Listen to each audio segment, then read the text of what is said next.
you probably 2 more labs to do. You won't have one today, but next week, I don't know, that lab may be an assignment for you to do over the weekend, because I need to talk about an action potential, and we're running out of time. We don't have a lot of time. As you can see, we have a lot of information to cover in anatomy. So I'm going to start probably using some of my lab time to cover it, because we're getting to the hard part. We're kind of moving into physiology, which is 202, which, of course, you guys need to be exposed to that before you actually get into that class. All right? Because 202 is a monster, might I add. Okay, so that's that. I've completed exam chapter 7, 8, and 9 exam. I've got to make copies of it. So, all right. So be on the lookout for this. Have you guys started studying for your final exam? Okay, how many? Raise your hand. Great. All right. 20% of your grade. You can sit on the horn if you want to. I promise you, you're going to regret it. Okay? But it's not hard. There are 100 questions on it. It's not, I can't see. It's not difficult. Now, you know, it's application questions. The majority of it is application questions where you're going to have to be able to apply the information. I took very few questions, if you've noticed the study guide, from the early chapters, like from chapter 1, chapter 5. I think I took quite a bit from chapter 6, the skin, because that's the largest system in the body, and I think it's important. But most of your questions are coming from these latter chapters, 10 and 11. I normally don't test, because I run out of time, give a lecture exam on 10 and 11, so I put the bulk of that on your final exam. Once again, do not miss any more classes. It's crunch time. I'm not going to give any makeup exams between now and December, so if you miss, guys, you're just going to have a 0 on Blackboard, you know. So, hey, if it's got to be a really, really good excuse, such as death in the family or something. Now, if you just didn't feel like getting out of the bed, or you just did not feel like coming to anatomy and being bothered with me, that's not going to fly. But anyway, where are we in chapter 9?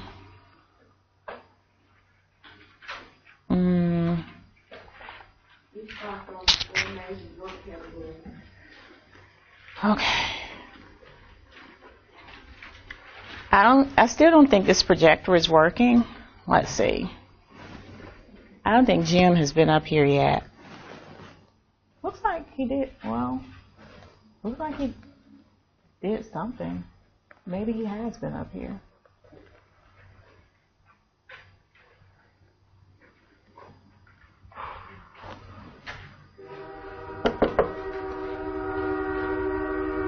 Okay. Chapter 9.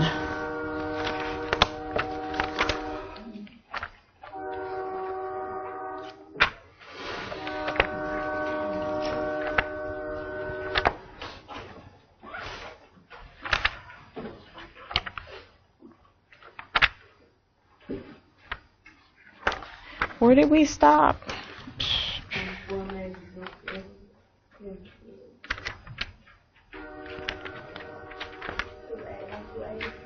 Bony joints, how they're classified. Okay. So yeah, we're about to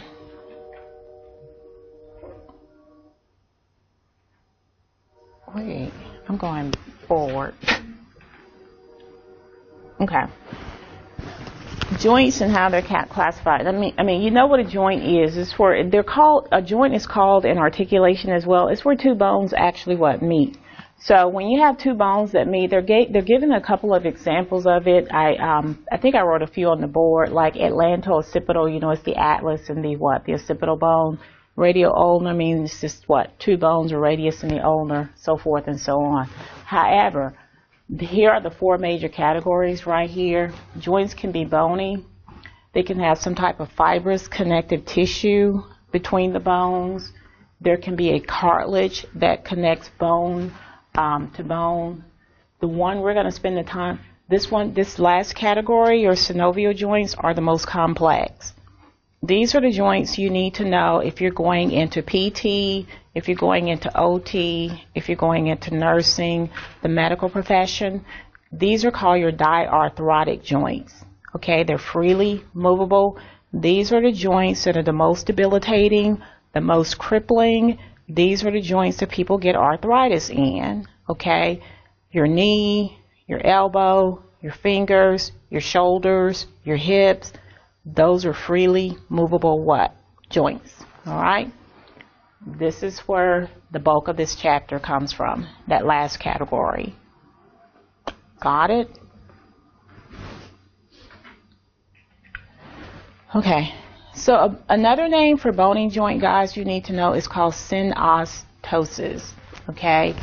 An immovable joint formed when the gap between two bones ossify. That gap is going to go away, and those two bones are actually going to what? Fuse together, becoming what? One. Becomes what? A single bone. I think, I don't know if I shared this with you guys. A really good example, of course, is this little fetal skull right here. It says the frontal and the mandibular bones of what? Infants. Looks like they have two frontal bones because this bone has not what? Completely ossified, becoming what? One. Looks like they have what? A right and left what? Mandible, because the mandible has not what? Ossified, becoming what? One. So there is a joint. So bony joints, yeah, the gap has to disappear. Cranial sutures in the elderly, the parietal bone right here. Okay. This suture right here, which is your, what suture is this? Between the two parietal bones? Your sagittal suture, right? This sagittal suture in elderly people, as you start aging, is going to actually disappear, or as your book says, it becomes obliterated. And of course, it's like, instead of having a right and left parietal bone, you're going to have kind of like with just one bone at the roof of your head. The attachment of your first rib and your sternum with old age. I think, I don't know if they have examples of these in your textbook, but I know they have examples of the your fibrous joints, the sutures, and your cartilage joints.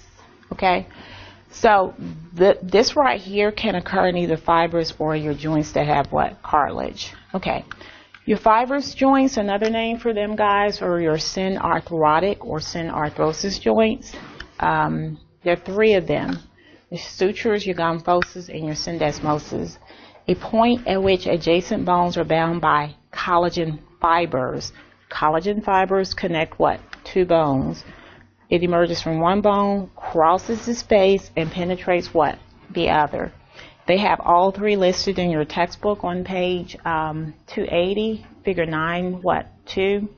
The first one, of course, is your sutures, okay? Like I said, that gap between the two bones is going to what? The bones become actually, well, a suture is a type of connective tissue. You're going to get a little bit of movement there. Well, no movement between your sutures. You know where they're found. Gomphosis, of course, is another one. So here, there are three types of sutures you need to be familiar with: your serrate, your lap, and your plane. I don't think those are on your final exam, but hey, just know the categories or how they're classified. Serrate looks like a wavy line, as you can see here, that's between what? Your two parietal bones, which is your sagittal suture. The lambdoid, your coronal, of course, is the same thing. Here, the lap, your squamous suture, is like two bones. It's like it's overlapping where two bones actually meet between your temporal and your parietal bone. They're showing you a really good example in your textbook on page 281. So the bones kind of overlap, and that suture connects them together. Also, you're going to find this particular one between the temporal bone and your sphenoid bone as well. Okay, looks like a jigsaw what? Puzzle. That serrate suture does. It looks like a jigsaw puzzle.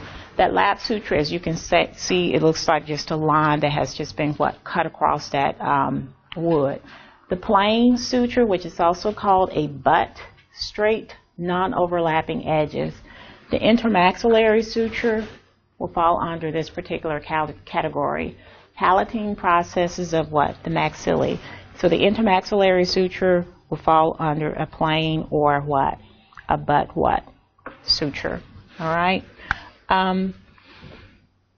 Gymphosis, as you can see, like I said, that fibrous connective tissue is going to go from one bone to the next, and it's going to hold what? That particular, it's going to hold a bone in place. So that fibrous connective tissue that we're talking about here that you can see merging from your jawbone, okay, to like your tooth is called the periodontal ligament. That ligament is what holds the tooth in its what? Socket. You can see it here, how it's going to go across the space here. It goes from the jawbone here to what? The tooth. Kind of holds it in place. You're going to get a slight amount of movement with this particular type of joint because you can feel your teeth are going to move a little bit. You can feel popcorn kernel between your teeth because you're going to get a small amount of movement over here. And you can also sense or determine how hard you're chewing as well because you're going to get what? A little bit amount of movement over here. Allows the tooth to move a little under the stress of what? Chewing. So this type of fibers, collagen fiber right here is what connects the tooth to what? The jawbone.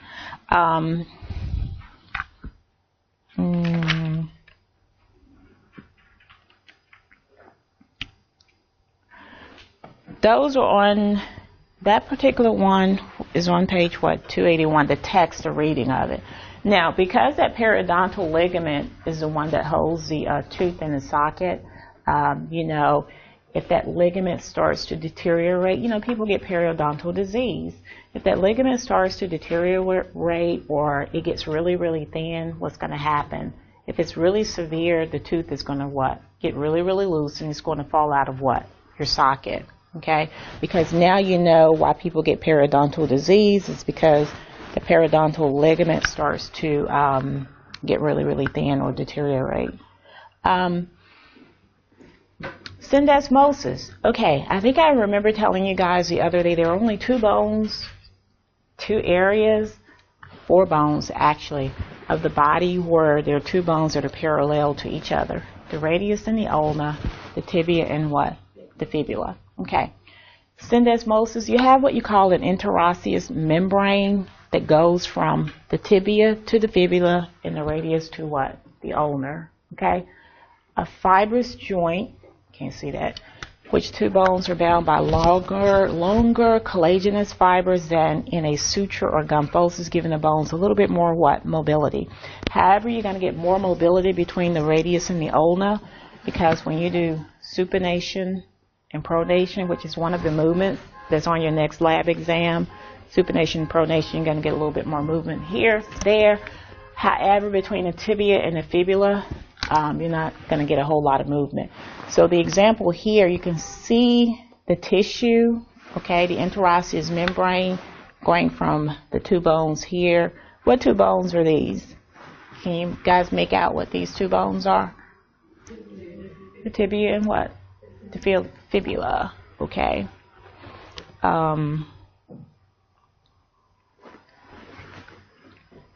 Less movable. Tibia and what? The fibula. Okay. The joints that have cartilage, they're called amphiarthrosis or amphiarthrodial joints. 2 bones are linked by what? Cartilage. That's pretty, I think, well, these are going to be easy for you guys to remember because we've talked about hyaline cartilage, we've talked about fibrocartilage, and we've also talked about what? Elastic cartilage in here. There are 2 types of cartilage joints. You have your synchondrosis. What does chondros mean? Chondrocytes? Cartilage what? Cells, exactly. Chondrous cartilage. You have the symphysis. We've talked about the pubic symphysis in here, which, of course, the hip bone or the pelvic bone is held together by what? The pubic symphysis, which is a type of fibrocartilage, is really called the interpubic what? Disc, which is what? The fibrocartilage. So, temporary joint, okay, the epiphyseal plate. What's going to happen is that plate we know is going to move and all of the cartilage has what? Depleted, and it's going to connect your epiphysis between your what? Your diaphysis. So the epiphyseal plate, guys, is considered what? Synchondrosis, because there's cartilage right in that particular plate.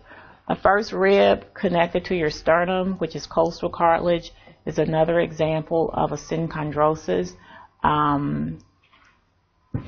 And they've got joined to the sternum. If you look at your sternum, the sternoclavicular, they're showing a little box up there. There's actually a box in your textbook where they're showing you an example as well, okay, where other ribs are bound. The fibrocartilage, as I told you before, is between your hip bones or the pelvic bones, which of course is right here in the center. The other one, of course, is between what? Your vertebrae, where you have the what? Your intervertebral what? Disc. Over with your vertebral column, guys, it's really, you're going to get a slight amount of movement over there, but it kind of makes it, there's a little bit of flexibility. These intervertebral discs allows a little bit of flexibility in the vertebral column. So you get a little bit of movement, but not a whole lot, okay? 23 disc gives the spine considerable what? Flexibility, okay? Now, how many vertebrae do you have? It's on your final exam. 33, right? How many cervical vertebrae do you have? Cervical? No. Oh, 7. 7 cervical. How many thoracic? How many lumbar? How many sacrum? How many coccygeal? That will give you what? 33, right? Okay, good. Make sure you know that for your final exam. Synovial joints, my favorite, okay? It is the most complex of them all. Okay, so they're showing you the joint. You guys know where that joint is. That's the joint between the, what is this? Your proximal, your middle, and your distal what? Phalanx. The proximal, your middle, it's a joint. Okay, if you bend your finger, like I told you, your proximal, your middle, and your distal phalanx, those are actually what? Joints. That's where people get arthritis in those what? Joints. Joint in which two bones are separated by a space. You can see the space between the proximal and your middle what? Phalanx, okay, separated by a space. You can see the space right here, okay? At the very end of each one, the proximal phalanx and the middle phalanx, what do you have? You have your articular cartilage. This is so important right here. The articular cartilage, what does it do? It reduces friction. That's why you have it, right? So when these two bones right here, the proximal and your middle phalanx, these two joints won't make contact with each other. Now, if this articular cartilage starts to deteriorate, you can forget it. You're going to have bone-to-bone contact. You have this bony spurs that are produced. And then, of course, you have what? Rheumatoid arthritis, okay? So the articular cartilage, guys, feeds the joints because that synovial fluid is actually in the articular cartilage. You have your synovial membrane, which is here. Synovial membrane right here, guys, of course, is what secretes the synovial fluid. You need to remember that. And, of course, the synovial fluid is right here, is sitting right there in your cavity, which is a good thing. So that synovial fluid, guys, acts as a lubricant for your joints, but you got to keep them moving in order for that fluid to actually circulate properly and for it to remove waste, toxins, and bring the good stuff in, your nutrients and your oxygen. How does that occur? By exercising. These are your weight-bearing joints, folks. These joints are important. Some of y'all's joints are probably popping now. We're going to talk about that. You better start working them. Most familiar type of joint. Most are what? Freely movable. Most structurally complex type of what? Joint. Okay, let's look at the intro for this particular type. It's really important. You guys need to understand that. Page 283. The rest of this chapter, that's all we're going to talk about. Synovial joints. Okay? Someone read under synovial joints, page 283, starting with, don't read the learning outcomes, read the most familiar type of joint and read it loud because I really want you to hear that. The most familiar type of joint is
PTOT.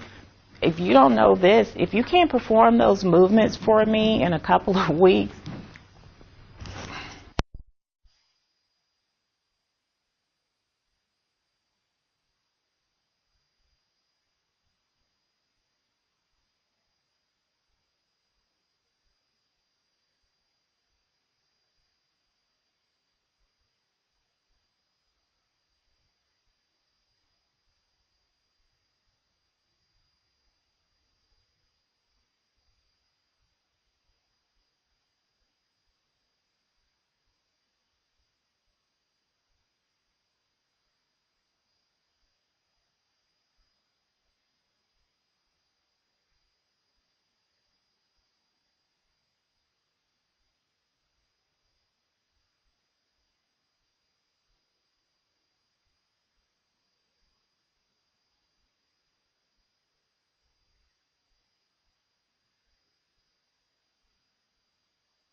They're just locked up.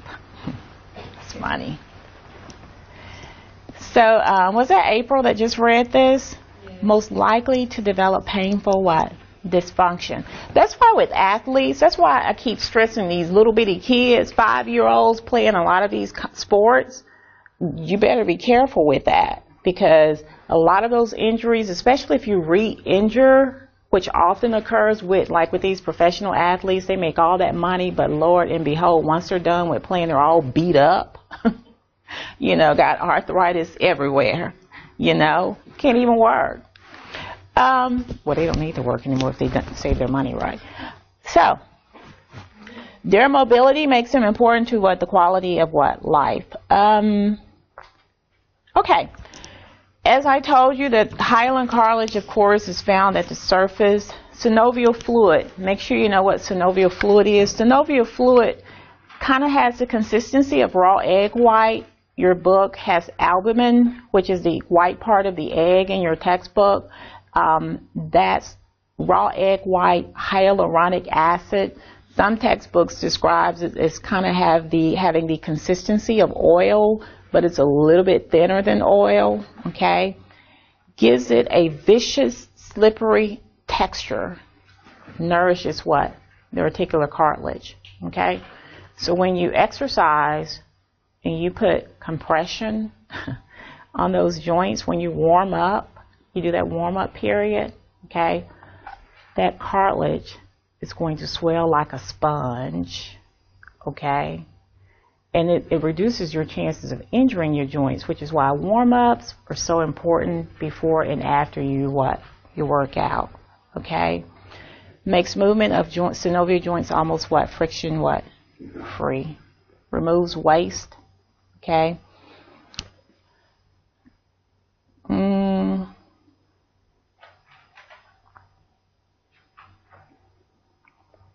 An articular disc, guys, is found between your TMJ, your radius and the ulnar, the sternoclavicular, and your acromioclavicular, but that's not important. Okay, now let's look at the meniscus, which is on page 284.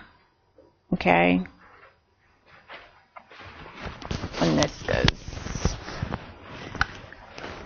meniscus. In the knee, two cartilages extend inward from the left and right, but do not entirely cross the joint.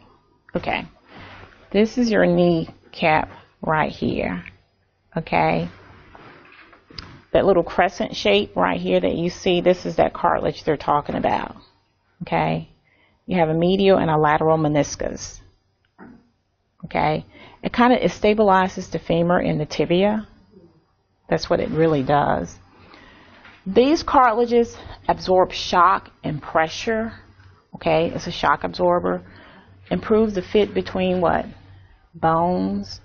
Stabilizes the joints, reducing the chances of dislocation. What it really does is, I don't have the femur here. You see it sitting in front of the femur. So it keeps the femur actually from rocking from side to side, medial, lateral, okay? So it's really the wedge between the little shin bone, which is your tibia. So it kind of stabilizes the femur and the tibia, provides stability to your shin bone, which is your your tibia, okay? This is the most common knee injury here. Okay, a torn meniscus. All right. I probably won't talk about the joints towards the end of the chapter, but I'm going to hit on them as I go. If you'll turn to page...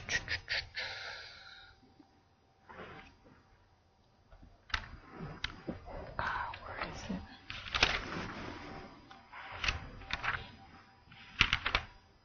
Y'all paying attention? Just in case I give a quiz at the end. Because some of y'all look like y'all have y'all have really checked out of anatomy. Don't check out until December. When is your final exam? I don't know. Check out then. Okay, where's the knee joint? The knee joint, oh boy. Well, yeah, if you turn to page 304, 304, that's your meniscus. That cartilage, that little crescent shape, that wedge that you see, letter D, you have what? Your lateral, and you have what? A medial what? Meniscus. As I told you, if you look at clinical application, that guy has been what? Somebody, a football player has jumped over him. So his foot has kind of made a wrong turn or twisting motion. And if you look down at the second picture, you can see that he's torn what? That medial what? Meniscus. The medial meniscus is normally the one that's most commonly injured or torn with athletes. I thought there was more information. I can't even find the freaking knee joint in this book. Is it on page 309? The text, the reading, not the picture. 301. Yeah, on page 301. Okay, 301, the knee joint. If you look at the second column, that second paragraph, it says the joint cavity contains two C-shaped what? Cartilages, which I just showed you guys on this patella. The medial and lateral what? Meniscus or menisci, joined by a transverse ligament. The menisci absorb the shock of the body weight, jostling what? Up and down on the what? The knee, and prevents the femur from doing what? Rocking from side to side of on the tibia. So it stabilizes those two bones. Now, like I said, a lot of knee injuries occur among what? Athletes. Has anybody in here had a torn meniscus or menisci? Accessory structures. Okay, you need to know what a tendon is. A tendon, of course, attaches what? Muscle to bone. Most important structures in stabilizing a joint. A ligament actually connects what? Bone to what? To bone. We looked at a transverse ligament between C1 and C2 that actually what? Connects or holds the two bones what? Together. So throughout this chapter, when you start reading about your joints, your hip, your knee, your shoulder, there are a lot of ligaments that are actually holding those bones in place, stabilizing them. Bursa. Anybody in here has had bursitis? Okay. Bursa, if you look, page 285, they're showing you an ulnar bursa that's cut. I think that's the only one they're showing. There is in your, as you can see, the wrist coming from the ulnar. It's on the ulnar side. It's coming from a muscle or tendons. Okay, and what a bursa does, it actually cushions muscles, and you typically will find it near a muscle and near a bone. Okay, bursa, inside of that bursa, that fluid-filled sac, that's synovial fluid. So when you have inflammation of a bursa, people get bursitis a lot in their shoulders from overuse. That's bursitis. Inflammation of the what? The bursa. You get the pain, you get the swelling, you can get it in your knee. It's really from overuse. You got it? Located between what? Adjacent muscles, where tendon passes over a bone, or between what? Bone and what? Skin. My earring just fell out. So what it actually does, it, like I said, cushions the muscles and helps the tendons move more easily across the joint. So when you have the bursitis, it's really your muscles that are actually inflamed. That's where they're sore, they're tender, and that's where you get the pain. Okay? So bursa, of course, is on page 284. Okay? You can get your elbow. You have an olecranon bursa right here in your elbow. The term used to describe that, of course, is student's elbow. Prolonged kneeling with your elbow in this flexed position, just resting on them for a long period of time, can cause olecranon bursitis, or they call it student's elbow, okay, where you're going to get big swelling, a big old elbow right here, if you put a lot of pressure on it and you're sitting there for an extended period of time. So they're located where you're going to find really, really large joints like your hip, your knees, your elbows, your shoulders. People get bursitis in the knee. It's called the nursemaid's knee. So if you have a profession or a job where you're lifting, you're kneeling up, down, that knee can swell really, really big. It's from overuse, kneeling, coming up, like lifting boxes or something in a warehouse. You can get bursitis or inflammation in the knee as well. So it's normally caused by a number of things can cause it, but hey, it's more common in the shoulder. All right. Look at those tendons. Flexor digitorum these are muscles, y'all. Flexor digitorum superficialis. I think this muscle is on your final exam. Flexor digitorum profundus. Superficialis means one muscle is more superficial and one is more deep. Profundus means deep. Superficialis means what? On top, on the surface. Because you have two of them. Flexor digitorum superficialis, flexor digitorum what? Profundus. Okay? If you look at the tendon is going to cross over the wrist or the carpal bone. Okay, your carpal bones, and it goes all the way down to the second, third, fourth, and fifth what? Digits. Your thumb, of course, has its own what? Muscle attached to it. So that movement, flexor digitorum superficialis and flexor digitorum profundus.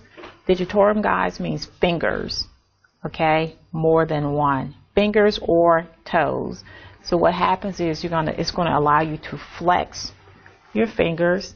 So one of your synovial joint movements is flexion of your fingers where you make a fist.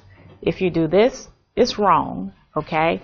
Because that tendon goes over here all the way down to the tips of your fingers, which means you have to do that, okay? Flexor digitorum superficialis, flexor digitorum what? Profundus. Also allows you to what? Do wrist flexion because the tendons cross over what? The wrist. You got it? Flexor pollicis longus. The thumb has its own little individual what? One. Pollicis means your thumb.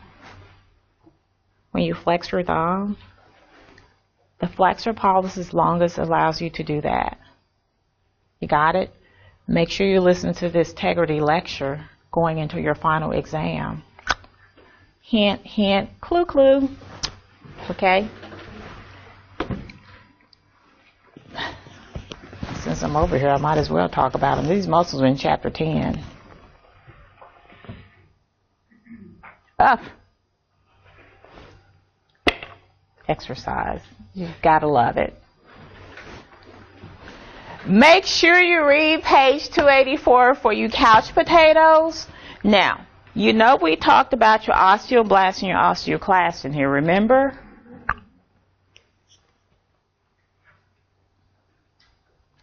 The osteoclast will what?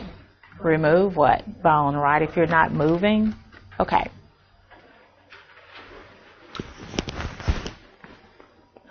Synovial fluid becomes less viscous and more easily absorbed by what? The articular cartilage when you warm up. It gets really, really thin. It's not as thick. It gets really, really thin.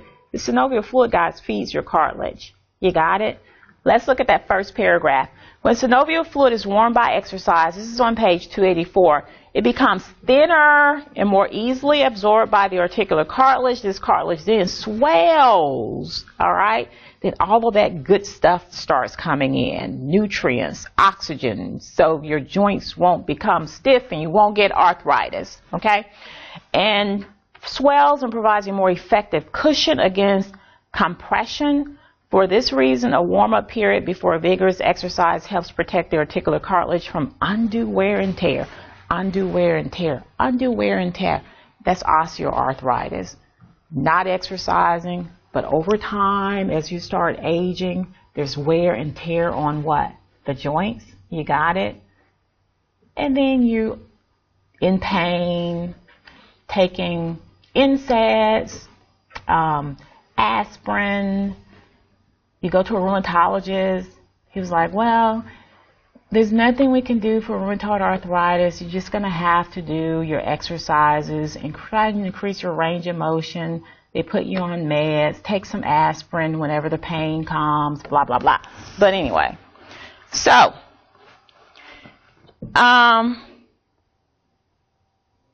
each time a cartilage is compressed, now when you stop exercising, okay, you're not putting that shock on the cartilage, okay? Because it's like a sponge. That's what, the moment you stop exercising, you says, okay, I'm going to go home, shower, and go to bed. That articular cartilage is going to swell up like a sponge, and that's when all the good stuff come in. As long as you're putting compression on those joints, waste, toxins, debris, all of that, you're getting rid of. Cartilage swells and provides a more effective cushion against compression. Warm-up period before vigorous exercise helps protect the cartilage from undue wear and tear. It's non-vascular, which means there are no blood vessels over here, which makes it, if you tear, you have an injury, it's really kind of difficult for it to heal. During exercise, it squeezes the fluid and metabolic waste out during exercise. It didn't say sitting on the couch now. This is during what? Exercise. And then what happens when you take the weight off, you see what happens. It swells like a sponge. Like you drop a sponge in water, it swells, right? That's when the good stuff comes in and starts feeding those what? Cartilage cells. Make sure you look at this one. Cartilage deteriorates more rapidly from inadequate nutrition and what? Waste removal. That's when you hear the popping sound, the crepitus. You're not that flexible. You get on the floor, you can't get up. Your kids have to help you up at the age of 20. You can't get in and out of those big old SUVs. Okay? You have to have someone to help you get out of that. Read that in your spare time. So that's why, it's so, people don't understand the importance of exercising. Oh, my favorite, range of motion. The degrees to which a joint will move. Now, if you don't exercise, you're not as flexible. Those joints are going to be a little bit tight. They're going to be a little bit tight, taut. Then your range of motion is going to be decreased. ROM, range of what? Motion. Okay?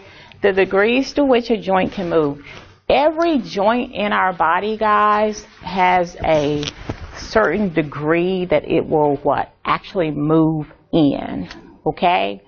So, your book describes your ankle is what? 74 what? Degrees of freedom. That's the range of motion for your ankle. MCPs, metacarpals, 90 degrees. That's it. Okay? Extension of the arm and the forearm, straight line, 180 degrees. That's it. Flexion of your knee between 130 and 140. You can't force it. That's it. All right? Because there's certain factors that will determine what? Range of motion. Aspects, okay, let's look at that.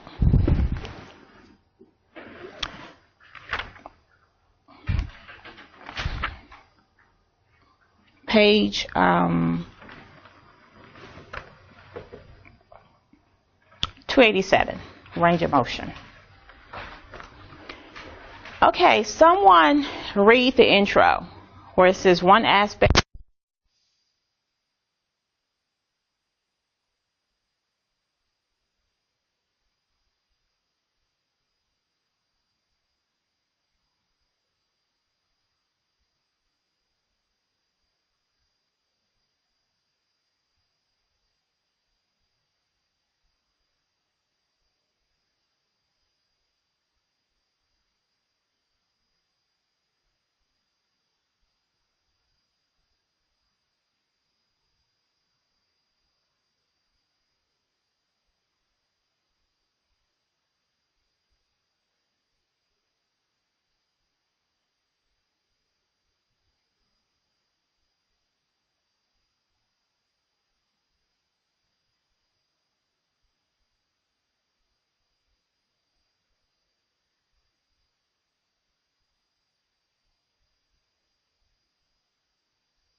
joint capsules. Look at these anybody double jointed in here?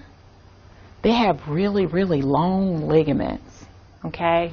Very, very slack, double jointed people.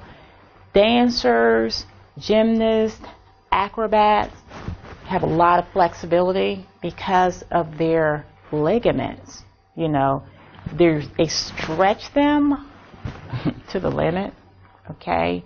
Pilates will do that as well, so they won't be so tight. Strength and tautness of ligaments and joint capsules. Example in your book. Okay, 287, structure of the articular surface. What does it say? For example, you cannot straighten your elbow beyond 180 degrees or so because as it straightens the olecranon of the ulna swings square into the olecranon fossa. You guys know where that is. It's on the humerus, right? Okay. Strength and tautness of what? Ligaments and joints, page 288. The MCPs, the metacarpal phalangeal joints. This is it right here. It's called the rooftop position. Okay, here are your knuckles right here. It didn't say your IPs or your phalanges. It says the MCPs, 180, 90 degrees, which is here. Okay, if you try and go further without bending your fingers, do this. It gets really, really tight. The ligament on top gets really, really tight, prevents you from going really past here. This is the comfortable position for your MCPs, but when you start going, they get really tight right here, right? And they're really loose on the anterior surface. You can't bend your fingers. If you do that, it's wrong. You got to keep it like that, okay? And it gets really, really tight. Strength and tautness of ligaments and what? Your joint capsule. So it mentions that as you flex one of your knuckles, your ligaments on the anterior side, which is the palmar side, go what? Slack. They get really, really loose. But your ligaments on the dorsal side, they tighten and prevent the joint from flexing beyond what? 90 degrees. Another one, of course, ligament is your ACL, which I think is that on your study guide? ACL. There are two ligaments, the ACL and your PCL. Has anybody ever had an ACL tear in here? It's called the anterior cruciate ligament. You have a posterior cruciate ligament. Kind of looks like a cross or an X behind the tibia, or it's on the tibia. They have a nice picture in your textbook on page, because it attaches to your your tibia.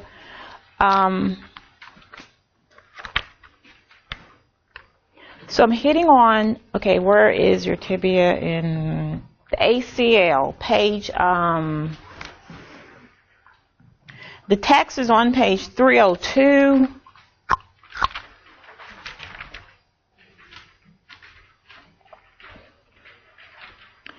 But they're showing, if you look at on page 304, they're showing you the picture. They're showing you your posterior cruciate ligament. Because if you look at the anterior view between the femur, the tibia, and the fibula, on the front side you have what? The ACL, which is your anterior cruciate ligament. And on the posterior side you have what? Your PCL, which is your posterior cruciate ligament. The ACL, of course, is the most common one that's actually torn, okay? So when you stand up, okay, that's that ligament that pulls really, really tight and allows your knee to extend, okay? Typically, if someone has had an ACL tear or they have an ACL tear, when they stand, they're going to fall, okay? Because that ligament has been damaged, it has been torn, and it's supposed to just do this upon standing to keep your knee in extension. Sometimes it's called a trick knee. If the ACL is torn, there's no stability there, and you're going to fall, like I said, to the floor. So it locks the knee into extension when you stand up upon standing. And it also prevents hyperextension. So go back to that, the ACL. The knee is another case in point, 288. In kicking a football, the knee rapidly extends to what? About 180 degrees knee extension. That's it. Can't go beyond that. Just like your elbow. Can't go beyond what? 180 what? Degrees. Okay, its motion is limited in part by a cruciate ligament and other knee ligaments described later. Gymnasts, dancers, and acrobats increase the range of motion of their synovial joints by gradually stretching their ligaments during what? Training. Double-jointed people have unusually large range of motions at some joints, not big, blah, blah, blah. But also double-jointed people, they have a lot of dislocations, partial or complete dislocations, because those ligaments have been stretched so much and they're really not that strong anymore, so they're more prone to getting what? Dislocation. Actions of your muscles and your tendons. Your nervous system monitors your joint position and muscle tone. Of course, the signal has to go to the brain, of course. Muscle tone, state of tension, maintained and resting muscles. It's like our muscles are always partially what? Contracted. Okay, a particular muscle that they're talking about are your hamstring muscles. Extension of the knee is limited by your hamstring muscles, which are back here on the posterior side of your thigh. So when you guys, when you do your synovial joint movement, I'm going to say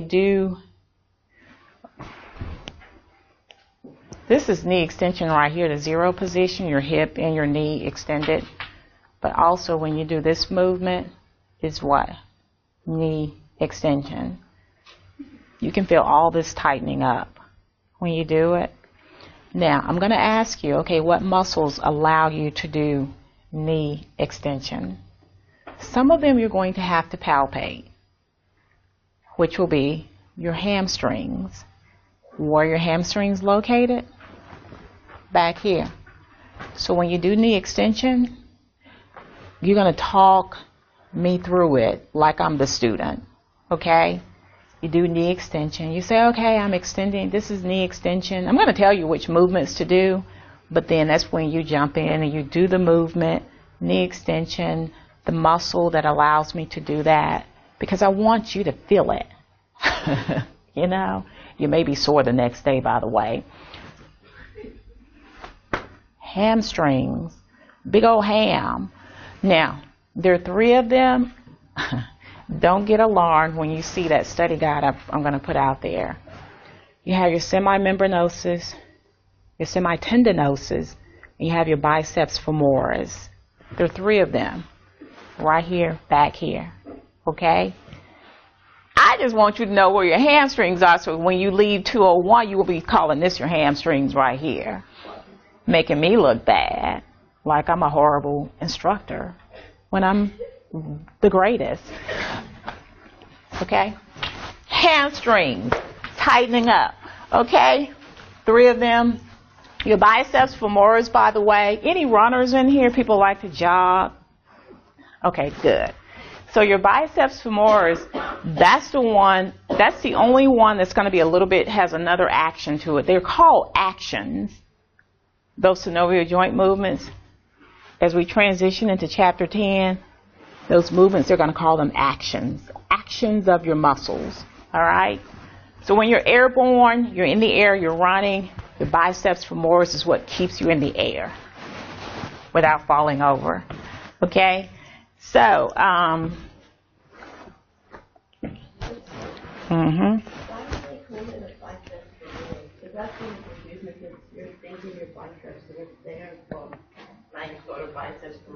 femoris. Okay. That's what was going to be my question. What bone is it associated with? This is called your biceps brachii. You have a biceps brachii, have a biceps what? Femoris. Okay? That's why.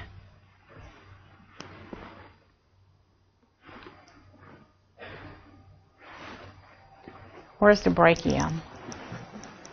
That's on your final exam. Guys, show me where your brachium is. B-R-A. Don't look around talking to your students talking about me probably. Where's your brachium? That's on your final exam. Where's the antebrachium? Okay. Where's your biceps brachii? Brachii, brachium. You got it?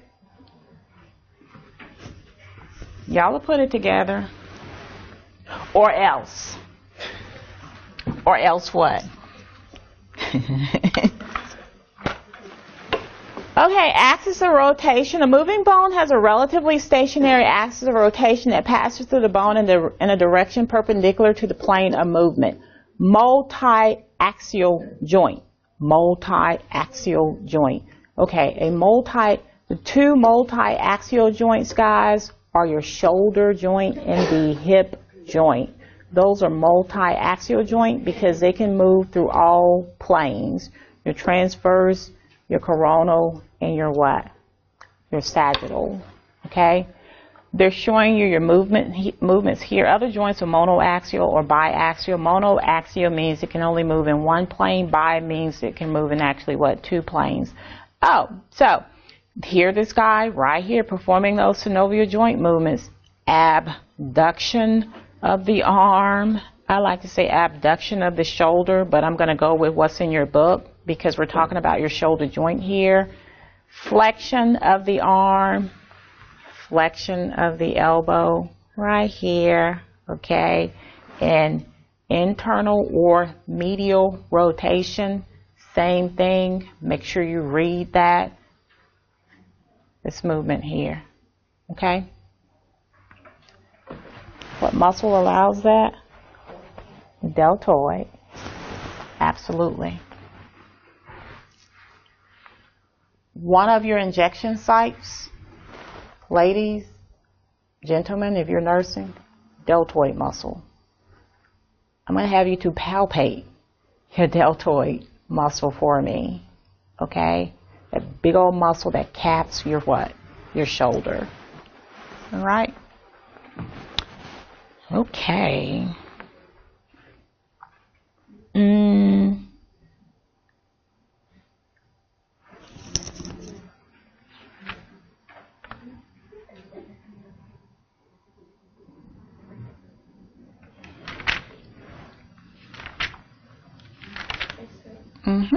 You know how you have your posterior anterior posterior deltoid?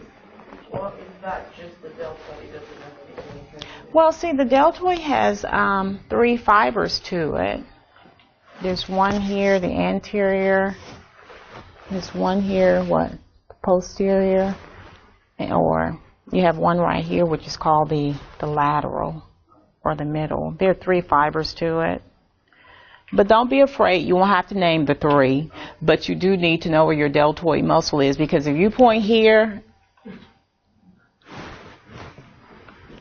so you guys have your work cut out for you over from now up until December 6th.